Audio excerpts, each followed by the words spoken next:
नमस्कार. मी मनीषा बोलते.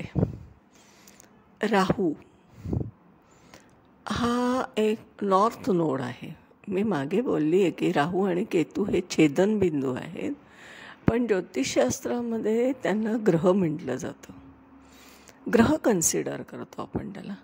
मग राहू नक्की आपल्या कुंडलीत काय काम करतो, काय रोल आहे त्याचा, हे बघितलं पाहिजे बरं का नेहमी. कसं आहे ना, राहूचे अनेक रूप आहेत. राहू आपण जो काय यूट्यूबला किंवा इकडे वगैरे किंवा पुस्तकांमध्ये जो लिहिला आहे त्याच्यापेक्षा डिफरंट राहू मी सांगते आज तुम्हाला. राहू अनुभवास कसा येतो. असं आहे की माझ्या जन्मकुंडलीविषयी मी बोलणार आहे. माझ्या जन्मकुंडलीत राहू हा द्वितीय स्थानात आहे. द्वितीय स्थान म्हणजे धनस्थान, म्हणजे कुटुंबस्थान. ठीक आहे. आता त्याच्या बरोबर अपोजिट साईड 180 डिग्रीला येतो आहे अष्टम स्थान. अष्टम स्थान काय आहे तर बदल आहे, ट्रान्सफॉर्मेशन आहे. आता बघा, हा राहू माझ्या पत्रिकेमध्ये काय इंडिकेशन देत असेल बरं. एक अर्थ सांगते मी त्याचा. रिअल लाईफ स्टोरी आहे ही. अशासाठी आहे की राहू हा आपल्याला नेहमी काहीतरी वेगळं डिफरंट दाखवत असतो. राहू काय आहे तर राहू हा आपण त्याला म्हणतो की कास्ट, अपोजिट कास्ट असते. म्हणजे आपण ज्या कास्टचं असतो त्याच्यापेक्षा अपोजिट कास्टमधचं निदर्शन दाखवते ती आपल्याला, निदर्शनास येते. आता अनुभवास आलेला हा राहू मी सांगते. माझ्या जन्मकुंडलीत राहू द्वितीय स्थानात आहे. म्हणजे काय झालं, तो माझ्या कुटुंबाला रिप्रेझेंट करतोय, पण अपोजिट साईडला जो काय आहे 180 डिग्री तिथे त्याचा आस्पेक्ट आहे. कारण आपण मग बघितलं की राहूला दृष्टी आहे, 7वी दृष्टी, त्याचा मी विचार करते. मग ती जी दृष्टी आहे ती दाखवते आहे अष्टमस्थान. आता अष्टमस्थान काय आहे तर सासूरवाडी, म्हणजे माझी सासूरवाडी. माझं लग्न झालं ती माझी सासूरवाडी. आता या राहूने त्या अष्टमस्थानाकडे निदर्शनं का केली आहेत, का निदर्शनं दाखवली आहेत त्याने, की ह्या साईडला त्याने काहीतरी इंडिकेशन मला दिलं. ज्योतिषशास्त्राचा अभ्यास करताना मला असं लक्षात आलं की अरे, हा राहू हा काहीतरी आपल्याला इंटरकास्ट दाखवतोय. इंटरकास्ट असणं हे राहूचं एक निदर्शन आहे बरं का.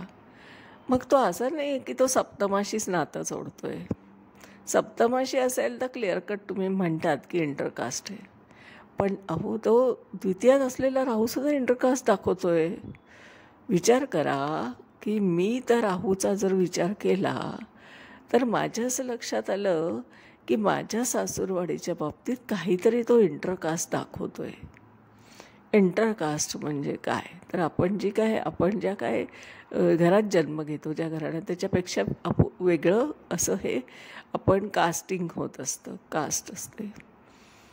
आता हिस्ट्री अशी आहे की चव्हाण हे आडनाव माझ्या सासरचं आहे. सासरचं आडनाव चव्हाण आहे. मग यांचं कुलदैवत जे होतं ते शाकंभरी देवी हे कुलदैवत.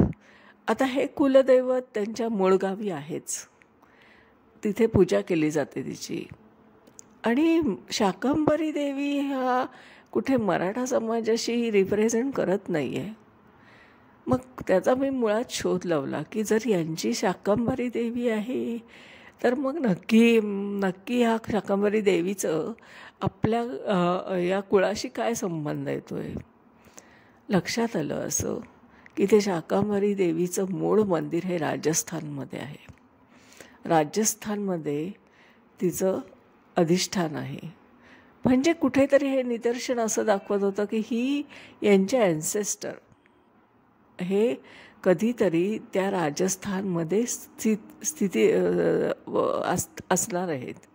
राहत असणार आहेत. झालं काय की त्या सगळ्या शोधांमध्ये शाकंभरी देवीचं मूळ गाव जे राजस्थानमध्ये आहे आणि त्या राजस्थानच्या मूळ गावाला जी काही देवी आहे तिचंच स्वरूप, तिचंच एक एक मंदिर हे तिथं मूळ गावी ठेवलेलं आहे. त्याची पूजा करतात ही लोक. मग ती कुलदैवत जी चव्हाणांची आहे ती निदर्शन हे दाखवते आहे की हे कुठेतरी कास्टिझम झालं आहे, म्हणजे ॲन्सेस्टरच्या बाबतीत. आता असं आहे की चव्हाण आणि चौहान हा एक दोन प्रकारचे आडनाव आहेत. आता ॲन्सेस्टर जेव्हा चौहान होते, जे राजस्थानमधून आलेले आणि ते तिथे स्थायिक झाले, म्हणजे कुठे तर मुळगावी. तर तिथे त्यांनी आपल्याला एवढं राजस्थानपर्यंत जाता येणार नाही, महाराष्ट्रात आपण स्थायिक झालो आहोत, तर त्यांनी तिथे ती देवी स्थापन केली छोटीशी, तिचं मंदिर स्थापन केलं आणि त्याची पूजा सुरू केली. ही खरी स्टोरी आहे. आता हे चौहानचं कालांतराने अपभ्रंश होऊन चव्हाण असं आडनाव झालं आहे. म्हणजे काय झालं की कास्ट वाटते हे आपल्याला मराठा, पण त्यांचं ॲन्सेस्टर आहेत राजस्थानी. म्हणजे हे राहूने दिलं ना आपल्याला इंटरकास्ट. याला अर्थ काय झाला की कास्टिझमच बदलतं राहूमुळे आपल्याला काहीतरी मूळ शोध लागतो. असा पण कधीतरी तुम्ही शोध लावा की तुमची कुलदैवत हे तुम्हाला काय इंडिकेट करते, कुठून आली आहे, मूळ गाव कुठे आहे. आणि खरोखर जर लक्षात आलं आणि सगळे शोध लावले, त्यांची जुनी मंडळी जी गावाकडची होती त्यांनी पण काही गोष्टी सांगितल्या आणि त्याच्यातून असं लक्षात आलं की ही मंडळी ही राजस्थानमधली चौहानगड म्हणून नावाच्या गावी असलेले ॲन्सेस्टर यांचे हे पुढचे सगळी ही पिढी आहे. म्हणजे थोडक्यात चव्हाणचं आडनाव होतं चौहान. म्हणजे आलं की नाही राहूने दिलेलं इंडिकेशन. काहीतरी तर बदल दाखवतोय तो, काहीतरी तर मागची हिस्ट्री त्याने रिपीट करून दाखवली. म्हणजेच थोडक्यात राहू हा असा नाही आहे, तो इंटरकास्ट का दाखवतो, तर तो काहीतरी नावात बदल झाला आहे, कुळात बदल झाला आहे किंवा काहीतरी घडलं आहे याचे पण निदर्शनं दिसो, असा हा राहू आपल्याला अनुभवास येतो.